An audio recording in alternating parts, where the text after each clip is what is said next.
네, 시사정담 3인 3색 6월 5일 시작하도록 하겠습니다. 오늘은 내일 모레가 수요일이죠.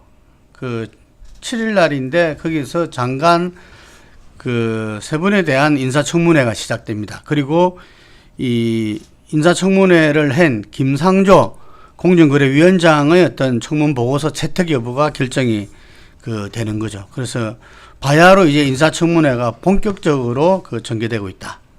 그리고 야당의 어떤 대선 패배 이후에 전열 정비가 이 자유한국당, 바른정당, 국민의당 다 이렇게 지금 새로운 지도부 선출의 과정이 예정되어 있습니다.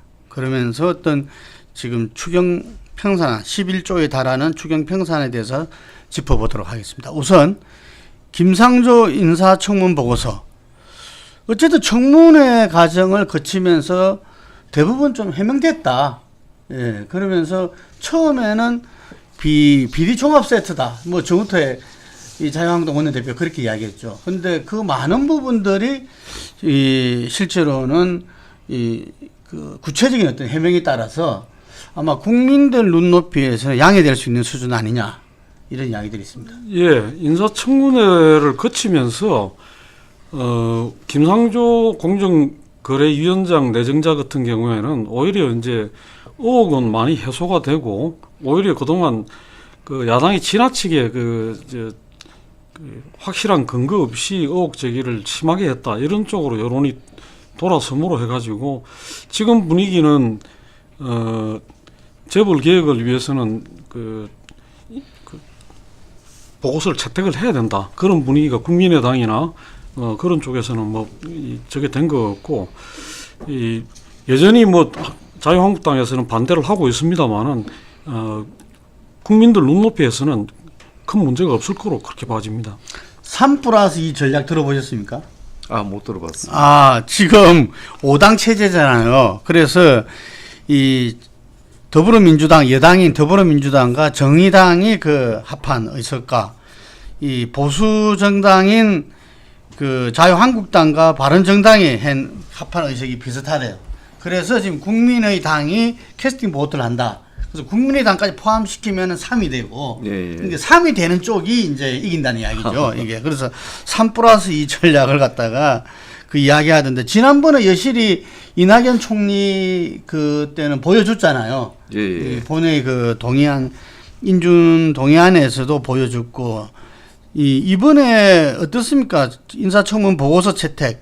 이게 또 역시 과반수가 돼야 되는 거죠? 그렇습니다. 이게 총 인사청문위원들이 이제 국회 정무위에서 24명인데 민주당이 10명, 그 다음에 한국당이 8명, 그리고 국민의당이 3명, 바른정당 3명, 정의당 1명, 이렇게 되는데 민주당과 정의당을 포함하면 11명이 돼서 과반이 안 됩니다. 그 다음에 이렇게 반대 입장, 김상조 후보자가 적격하지 않다고 보는 이렇게 한국당과 바른정당 이 이제 11명 딱 그렇게. 그 와중에 이제 국민의당 3명이 이제 캐스팅 보트 역할을 하고 있습니다. 아직은 국민의당이 정확하게 뭐 당론을 낸다든가 이런 것은 없습니다. 예, 뭐 지금 이 당론으로 결정되지는 않았지만은 김동철 대표, 또 박지원 전 대표, 이런 사람들이 이야기하는 뉘앙스나 분위기로 봐서는 김상조 공정거래위원장 내정자에 대한 인사청문 경과보고서 채택은 국민의당이 동의하는 가운데 넘어가지 않겠나, 그렇게 보는 것이 지금 현재 분위기인 것 같습니다. 우리 시청자들이 볼 때 약간 혼동스러울 수도 있을 건데, 후보에 대해서 적격, 부적격하고 청문 보고서를 채택하고 안 채택하고는 다른 내용이죠. 근데 부적격이라고 하면은 이렇게 채택하지 않는 쪽으로 이렇게 많이 해온 게 관련돼. 근데 부적격이라고 하면서도 이제 뭐 사안의 경중에 따라 가지고 이렇게 약간의 변동은 왔습니다. 그러니까 지금 바른정당은 입장은 부적격 입장인데, 청문 보고서 채택 부분들은 아직 결정을 안 했다는 거죠. 바른정당은 이제 지금 거의 이렇게 부적격이다. 그래서 이렇게 채택 여부도 이렇게 반대 입장에 가까운 쪽입니다. 그렇습니까? 예. 그러면 이번에야말로 국민의당이 완전한 캐스팅 보트 역할을 해야 되는 것 같은데 어쨌든 간에 그 청문위원들 내에서는 좀 엇갈려 있던 모양입니다. 그런데 지도부라든지 이런 분들은 어쨌든 간에 그 대선에 경쟁했지만 문재인 정부가 정권 교체해서 새로운 대한민국을 밀고 나가니까 국민적 차원에서 협조해야 된다. 뭐 이런 입장을 갖고 있는 것 같아요. 예, 더군다나 지금 김상조 그 위원장 내정자 같은 경우에는 이걸 반대할 경우에 이 재벌 개혁 자체에 대해서 반대하는 거 아니냐 이래가지고 국민의당이 알다시피 그 진보 진영 측의 어떤 지지층도 상당히 있습니다. 근데 그 부분으로부터 상당히 이제 그 질타를 받을 자기 지지층 자체가 흔들릴 위험성이 있기 때문에 그 점도 고려하는 거 아닌가 그렇게 봐집니다. 어제입니까? 그 최초로 처음 이렇게 당정청 그 회의가 있었는데 역시 추미애 당 대표가 세게 이야기를 했더라고요. 이게 그래서 이 김상조 이 후보자를 갖다가 비판하는 것은 그 뒤에 재벌이 있는 거 아니냐. 예. 그래서 그 정우택 원내대표가 또 명예훼손이다. 예. 뭐 이렇게도 나왔는데 추미애 대표는 말이 참 셉니다. 기본적으로 이제 국민의당 압박용이다 이렇게 봐야 될 부분이고 이제 바른정당이나 이제 자유한국당의 동의를 끄집어내기보다는 국민의당 당신들이 선택을 해라. 여기서 이제 참 재벌당으로 갈 것이냐 아니냐를 선택하는 압박용 워딩이 이제 강한 걸로 보여야 됩니다. 반면에 이렇게 한국당이나 바른정당은 자기 지지 기반이 그쪽이 있기 때문에 이렇게 쉽게 이렇게 그런 쪽에 대해서는 이렇게 동의할 수 없는 분위기고요. 그 부분에 있어서는 저런 점이 또 작용을 하는 것 같습니다. 만약에 지금 바른정당이나 자유한국당 경우가 어떤 그 협치의 여지를 열어두고 이런 그 청문회에 임한다면 조금 더 이렇게 좀 그 서로 표현이 뭐 지나치게 그 가격해지거나 이렇게 안 가올 수도 있는데 이 뭐 어쨌든 간에 그 만약에 뭐 김상조 위원장을 그걸 하게 되면 임명을 하게 되면 그 국회 자체를 보이콧하겠다 이런 식으로 가고 있기 때문에 그렇다면 뭐 이 우리가 굳이 그 더 이상 매달릴 필요가 없다. 여론으로 압박하는 수밖에 없다. 이런 것도 작용하고 있는 거 아니냐 이렇게 봐집니다. 네. 그리고 지금 그 김동연 경제부총리 후보자, 강경화 외교부 장관, 김일수 재판소장 후보자들도 인사청문회가 슈퍼 수요일이다. 내일 모레 시작되죠. 예. 이분들은 지금 어떻습니까? 우선 김동연 후보자 같은 경우는 이제 관료 출신이고 이제 과거 노무현 정부부터 이명박 정부, 박근혜 정부까지 이렇게 무난하게 했기 때문에 큰 하자가 없을 것이다라는 것이 일반 평가입니다. 뭐 일부 이렇게 뭐 엄주라고 된 게 자동차 택시기사하고 시비가 있었다 뭐 이런 부분들이 있겠는데 아직 이제 결정적인 하자가 나오는 그런 사안은 없는 것 같고요. 강경화 후보자 같은 경우는 역시 딸 위장 전입 문제 이것이 이제 이화여고 그 집이 여러 명을 위장전입자를 배출했다 해가지고 의혹 자체가 좀 더 깊어질 그런 소지들은 있습니다. 이 부분들이 또 향후 이렇게 분위기를 또 좌우할 부분들이고요. 김희수 헌법재판소장 같은 케이스는 이렇게 이념적, 사상적인 어떤 시비에 올라 있는 부분이 있습니다. 이런 부분들은 어쨌든 호남이라든가 이렇게 일반 진보 진영에서는 그 문제 될 거 없다 이런 분위기이기 때문에 어떤 부분에서는 이렇게 이낙연 이제 총리 후보자 인준과 비슷한 형태로 이렇게 갈 가능성이 있는 상황입니다. 이 김희수 후보자 같은 경우는 그 자유한국당 쪽에서는 그 이 통합진보당 해산에 반대한 소속 의견을 낸 부분에 대해서 문제 삼고 또 국민의당에서는 지난 그 5.18 때 군법무관으로서 어떤 재판에 선고한 부분에 대해서 문제를 삼았는데 이 또한 보니까 그 박지원 전 대표가 또 강주 내려가서 실제 물어보고 하니까 5.18 단체라든지 시민단체에서 이렇게 크게 오늘 5.18 단체들이 공식적으로 성명을 냈습니다. 공식으로 냈습니까?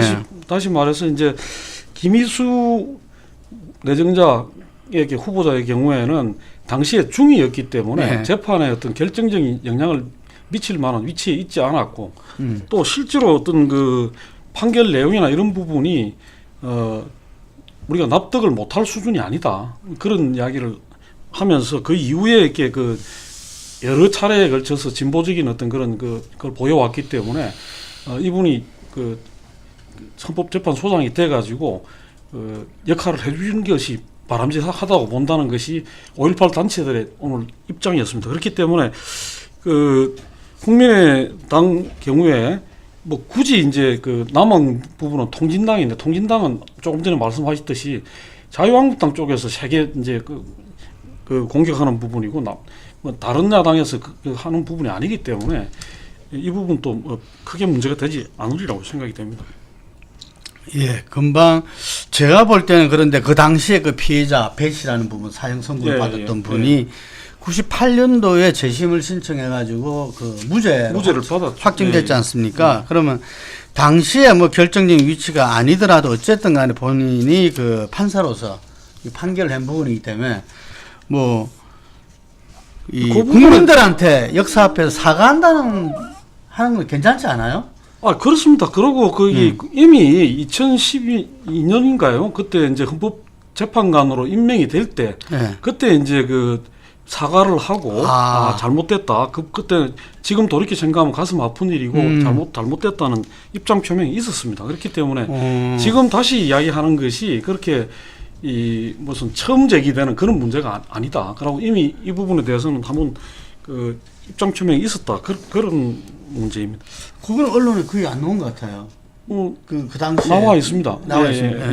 입장 표명에 있어서 저는 그 사실을 몰랐네요. 그러면은 뭐 그걸 갖다가 다시 이렇게 좀 상기시켜줘도 되겠다 이런 생각이 되네요. 그 청문회에서.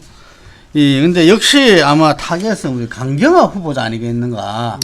이 최초의 어떤 이 문재인 정부에서 여성으로서 지금 장관회각을 했고, 이 외무고시 아닌 이 출신으로서 뭔가 외교부의 어떤 새바람을 일으킬 수 있는, 변화의 새바람을 일으킬 수 있지 않나 생각했는데, 현재에서는 굉장히 좀 가장 위험하다 이런 이야기들이 나오고 있습니다. 실제 이제 정책 수행 능력이라든가 이런 것보다는 이렇게 문재인 대통령이 후보 시절 제기한 이렇게 5대 인사 원칙 부분에서 위장 전입 부분이 걸린 부분들, 이 부분들이 이렇게 핵심적인 사안이고 되고 있고, 나머지 이제 추가적인 비리 의혹들이 이제 제기될 경우 이것은 이렇게 상당히 어렵게 본다, 이렇게 이제 예측되는 거고요. 실제 왜 강경화 후보자가 이렇게 타깃이 될 수밖에 없느냐면은 이낙연 후보자가 사실상 이렇게 인준됐고, 그 다음에 이렇게 김상조 공정거래위원장 또 인준되는 분위기고, 이런 상황에서 이렇게 야당으로서는 이렇게 명확하게 성과를 올려야 될 타깃이 필요한 그런 정치적인 국면하고 맞물려 있는 부분이 있습니다. 그런 면에서 좀 주의해서 볼 필요가 있습니다. 근데 이제 하나 우리가 좀 이게 청문회가 실제로 진행되는 상황을 상정하고 본다면 그 외통입니다. 이게 외통이기 때문에 청문위원들이 자유한국당 경우에는 서청원, 차경환, 윤상현, 홍문종 이런 사람들이 지금 들어가고, 또 바른정당에서도 김무성 의원이 들어갑니다. 그래서 이런 분들이 중진급들이 들어가네요. 중진급인데 문제는 뭐냐면 단순히 중진급들이 아니라 본인들의 여러 가지 도덕성이나 이 문제나 과거에 뭐 이런저런 그 문제들이 있었던 분들이고, 심지어는 지금 차경환 의원 같은 경우에는 또 인사청탁 문제 때문에 지금 재판이 계류 중이지 않습니까? 뭐 그런 분들이기 때문에 이분들이 이 강경화 후보의 위장 전입 문제를 가지고 그렇게 당당하게 거세게 이야기할 수 있겠느냐? 그리고 그걸 또 국민들이 어떻게 받아들일 건가? 그 부분을 같이 봐야 된다, 그렇게 생각이 되고, 그런 점에서는 야당 전반적인 분위기에서 최소한 강경화라도 그 낙마를 시키고, 최대한으로는 김희수 헌법재판소 소장까지 낙마를 시켜야 한다는 분위기가 있는 것은 사실입니다만은 쉽지가 않을 거다, 저는 또 그렇게 봅니다. 하여간에 그 김상조 후보자도 인사청문회 과정을 통해서 상당히 그 의혹들이 해명이 되고, 국민들 수준에서는 받아들일 수 있는 그런 것이 나타났다, 이래 보여지는데, 강경화 후보도 강권은 인사청문회에서 의혹들을 갖다가 얼만큼 이 국민들이 납득할 수 있는 수준으로 해명을 해내느냐, 이게 달리 있는 것 같습니다. 하여튼 간에 이번 주가 상당히 그 인사청문회에서 상당히 피크가 아닌가 이렇게 보여집니다. 그리고 이번 인사청문회에서 드러나는 야당의 대응 전략이 당마다 조금 이렇게 다른 것 같아요. 야당이. 한국당 같은 경우는 지금 이제 시대 정신이 협치다 정도로 이야기를 했는데 지금 사실상 협치를 거부하고 있죠. 네. 예, 국회의장 주재의 연대 연석회의입니까? 예. 의장과 5당 원내대표 간 연석회의도 지금 거부하고, 지난번 청와대 회동 때 이야기됐던 어떤 여야정 여야정 협의체도 지금 거부하고, 그러면서 이번에도 김상조 인사청문 경과 보고서도 만약에 채택되면 보이콧하겠다. 뭐 이렇게 아주 강경한 그거로 나왔는데 어떻습니까? 이게 강경한 것이 대선 패배 이후에 어떤 지지층을 겨냥한 행보인지, 뭐 일명 왕따 행보다 이런 말도 있습니다. 이게 뭐 홍준표 전 대표나 이런 분들이 이렇게 하시는 말씀이 이렇게 본부중대 민주당, 1중대 국민의당, 2중대 바른정당 이렇게 표현을 하고 가면서 나홀로 야당이다, 선명한 야당이다. 이렇게 해서 이렇게 1년 가면은 지방선거에서 한국당이 이겨서 비선명한 야당들은 죽고 민주당과 한국당이 양대 구도가 된다. 뭐 이렇게 이제 주장하는 게 내부의 논의가 있습니다. 근데 뭐 그것이 실제 실현 여부는 둘째 치더라도 그런 마인드들 보다 이제 보수 주도권을 놓고 분명한 이렇게 선명성을, 정권에 대한 선명성을 내걸어야 된다. 이런 부분들이 이제 강한 것 같습니다. 그 부분은 결국은 이제 지금 자유한국당에서 생각을 하고 있는 것은 문재인 정부가 출범 이후 상당히 뭐 국민적 지지를 받고 인기가 높고 하지만은 조만간에 어쨌든 이 분위기가 또 바뀔 것이다. 그럴 경우에는 자신들한테 공간이 열리고 자신들이 중심이 돼서 일정한 세를 결집할 수 있을 거라 생각하는 것 같은데, 좀 두고 볼 일입니다. 그러나 다만 지금 국민들이 기대하는 어떤 그런 국회 모습에서 비춰보자면 자유한국당이 보이고 있는 모습은 결코 바람직하지 않다, 이렇게 봐야 될 것 같습니다. 예, 한국당의 어떤 그런 전략적 행보에 내부적으로는 좀 반발하는 분위기도 있더라고요. 예. 뭔가 보수의 쇄신과 영역 확장을 위해서는 구태연한 지금 이제 그런 전선을 설정하고 어쨌든 간에 협치를 거부하는 모습으로는 어렵다. 이런 부분들이 있는데 아마 이게 7.3 전당대회에서 정리가 될 수 있을 거라 봅니다. 예. 국민의당은 확실하게 지난번에 이낙연 총리 인사청문회와 인준동의에서는 캐스팅 보트로서 역할을 단단히 했었는데, 또 내부적으로는 민주 이중대에 대한 부담도 상당히 있는 것 같아요. 아마 이제 좀 내부에 뭐 이렇게 나눠보자면 안철수 의원과 주위에 아주 가까운 분들은 상당히 좀 뭔가 좀 독자성을 강조하는 쪽이고, 아마 호남 쪽 의원들 경우에는 호남 분위기라든가 호남에서 어떤 지금 문재인 정부의 그런 기대 이런 것들이 강하게 자신들이 의식할 수밖에 없기 때문에 그런 데서 좀 내부적인 갈등이나 그게 있는 거 아니냐. 근데 현재 뭐 케이스 바이 케이스로 어떤 행보를 조정해 나가지 않겠나, 그렇게 봐집니다. 예.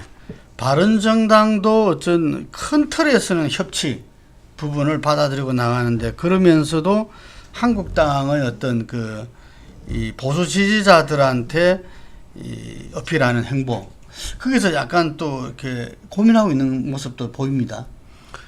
그럴 수밖에 없는 것이 이렇게 보수 지지층을 놓고 갈 때 현재로서는 이렇게 한국당이 먼저 선점하고 가는 측면이 있거든요. 그러니까 그런 부분에서는 바른정당으로서는 이렇게 신보수라 그래서 이것은 다 젊은 세대입니다.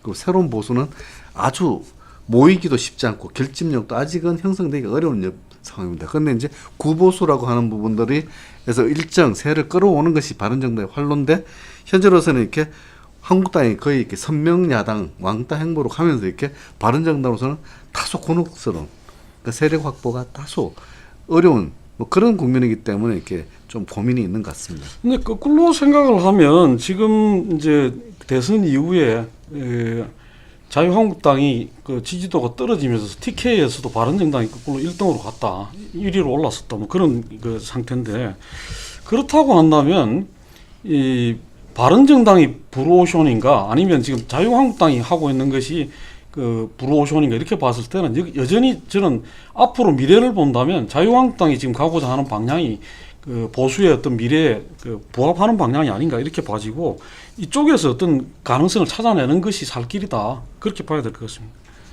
예. 두 번째는 어쨌든 그 야당들이 대선 후 전열 정비에 돌입했습니다. 자유한국당은 7월 3일 전당대회가 예정되어 있고요. 바른정당은 6월 26일 날 당원 대표자회가 예정되어 있고, 국민의당은 지금 비대위 체제로 이 시간을 벌면서 전당대회는 8월 이후로 연기될 가능성도 있습니다. 먼저 이 어제 그 홍준표 후보가 전 지사가 그 귀국했죠. 예. 예, 한영 인파가 많아서 자기가 너무 놀랬다 이렇게 이야기하는데, 제가 보기에는 그 주로 다 태극기들이더라고요. 어쨌든 이제 지난 대선 때 24%의 지지를 받았던 네. 후보로서의 여태, 보수 세력으로서는 어쨌든 홍준표 후보에 대한 그 구심 역할, 네. 이런 것을 기대하고 있는 그 상징적인 모습을 보여줬다, 이렇게 보면 될 것 같습니다. 미국에 가 있는 동안에도 친박하고는 세게 붙었어요. 그 바퀴벌레라 이야기하고 뭐 친박 쪽에서 낮술 먹었나 이렇게 할 정도로 세게 붙었는데, 결국에는 그 본래 그 홍준표 후보가 이 친박하고는 좀 앙숙지간이다. 본인이 지금 걸려 있는 재판, 성한종 이렇게 그 재판 부분도 본인이 생각할 때는 어떤 친박의 농간이다, 뭐 이런 이야기까지 할 정도였는데, 이번 전당대회 한번 홍준표 전 지사랑 친박이랑 뭐 붙을 가능성은 어떻습니까? 지금 현재로서는 홍준표 지사가 출마를 하고 끝까지 이제 그 당권을 잡으려고 할 것으로 보는 게 맞을 것 같습니다. 근데 다만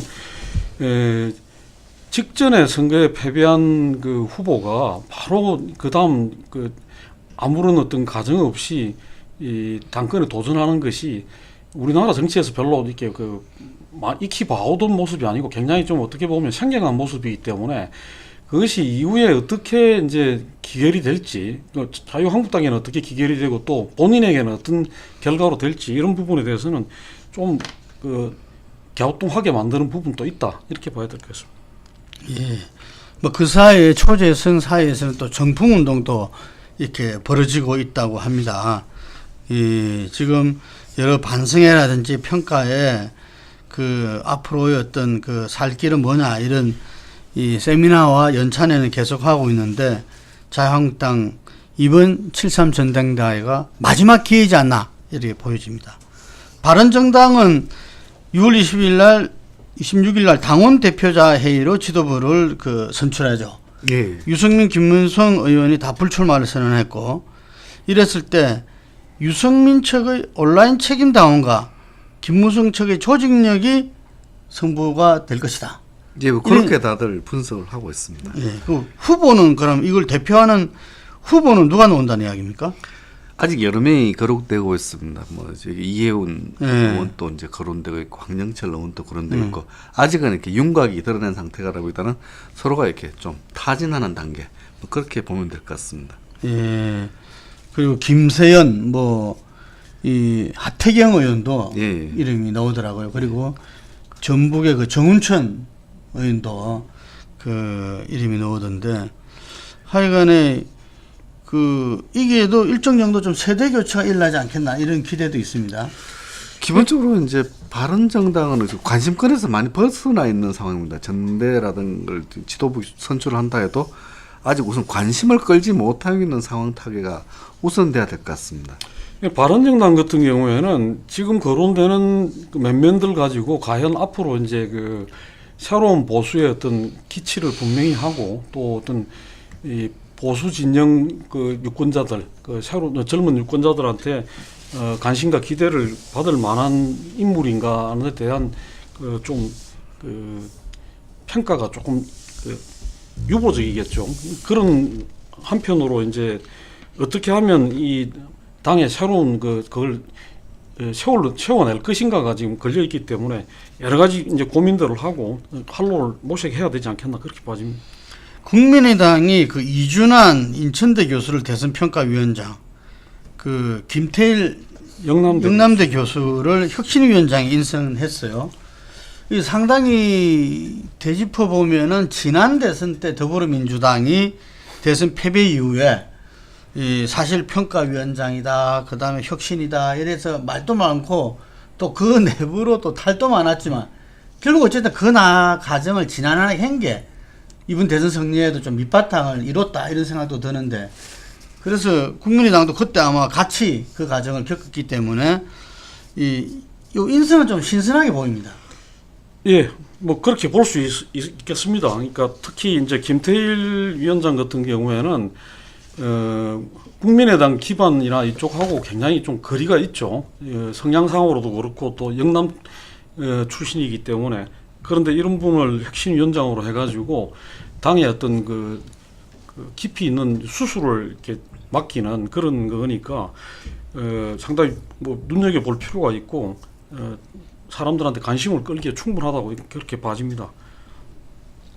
예, 그러면서 아마 전당대회는 이 비대위 체제로 가면서 8월 이후로 좀 연기될 가능성이 높다고 합니다. 지금 민주당은 당장의 협치, 연대, 통합 이 중에서 어떻게 해나갈 것인가, 그리고 안철수 그 후보의 복귀 등 내부 활동은 좀 잠복돼 있다 봐야죠. 그렇죠. 지금 당장은 이렇게 뭐 대놓고 싸우면 이렇게 국민들의 눈이 이렇게 시선이 부담스럽기 때문에 이런 부분들, 그러니까 민주당과 향후 어떻게 갈 것이냐, 같은 호남을 이렇게 지역 기반으로 하고 있기 때문에 이 부분들은 뭐 계속 전대 전까지 계속 내부적으로 이렇게 논의가 될 것이고, 민주당 내에서도 이 부분을 가지고 서로가 또 협의가 될 사항들이 많습니다. 그다음에 이제 안철수 전 대표가 이렇게 어떤 형식으로 이제 정계에 복귀할 것인가, 이 부분도 관심거리입니다. 문병호 최고위원께서 이렇게 안 전 대표였던 복귀를 이렇게 또 공식적으로 이렇게 얘기를 하고 있거든요. 근데 실제 또 거기 반대하는 분위기도 만만치 않고, 뭐 이런 부분들도 이렇게 조금 이렇게 조율을 해야 될 부분들, 비대위가 할 일이 좀 많은 것 같습니다. 결국은 이제 국민의당이 어떤 그 정기를 마련해가지고 지지율이 좀 그 호남에서든 아니면 또 다른 데서든 뭐 지지율이 조금 반등하는 그런 그게 있으면 이런 문제들을 좀 그 여유 있게 갈 수 있는데, 그렇지 않고 지금 그 올 하반기 넘어가면서 연말로 가까이 가는데도 지지율이 여전히 가면 내년 지방선거 때문에 굉장히 다급하게 몰리게 되고, 그렇게 되면 이대로는 안 된다는 이야기들이 팽배하면서 어떤 새로운 모색을 할 수밖에 없는 그런 거로 쫓겨가지 않겠나 그렇게 봐집니다. 예, 이 인사청문회와 함께 야당들은 이제 이 대선 패배 이후에 전열 정비에 다 이렇게 돌입한 모습들입니다. 이 새 정부가 그 인수위 없이 그걸 했기 때문에 정부 부처 개편을 아주 최소화했는 것 같습니다. 지금 그 이제 11조에 달하는 추경 편성안이 통과되면은 문재인 대통령이 이야기했던 일자리 만들기가 본격화되지 않을까 싶습니다. 오늘 여기까지 하겠습니다.